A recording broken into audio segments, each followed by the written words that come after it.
Hello everyone, আসসালামু আলাইকুম। Welcome to Mukta's world. Crore crore বছর পরে আপনাদের মাঝে নিয়ে আসলাম একটু বড় একটা ভিডিও।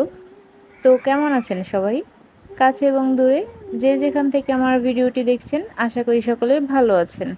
আমিও ভালো আছি, আলহামদুলিল্লাহ। তো পাবদা মাছ আমার অনেক পছন্দের একটা মাছ। আমি মনে করি যে আমার ভুল ধরিয়ে দেয় সে আমার প্রকৃত বন্ধু।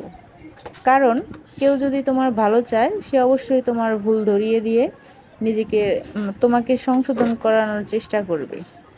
আর যদি ভালো না চায় তাহলে ভুল ধরিয়ে দিবে না, উল্টা মজা নিবে। তো ফেসবুকে আমি এক আপুকে এই পাবদা মাছ ধোয়ার ব্যাপারে একটু কমেন্টস করেছিলাম। হয়তো আপুটা ভালোভাবে দেখেনি। এখন যে আমি তাকে সরি বলবো, আমি তার আইডিটাও ভুলে গিয়েছি, আমি খুঁজে পাচ্ছি না। তো আপু, সরি, তোমার মাছ তুমি যেভাবে খুশি ধুয়ে খাও, আমার তো কোনো প্রবলেম থাকার কথা না, তাই না?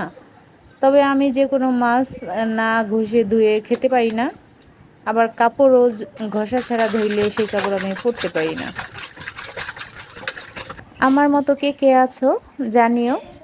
আর এভাবে মাছ পরিষ্কার করলে সেই মাছগুলো ইজিলি পরিষ্কার হয়ে যায় খুব সুন্দরভাবে। আর আমার মাছ ধোয়াটা কেমন লাগলো সেটিও কমেন্টস করে জানাতে পারো। তো সে ভালো থেকো, দেখা হবে পরবর্তী কোনো ভিডিওতে। সেই পর্যন্ত আল্লাহ হাফেজ।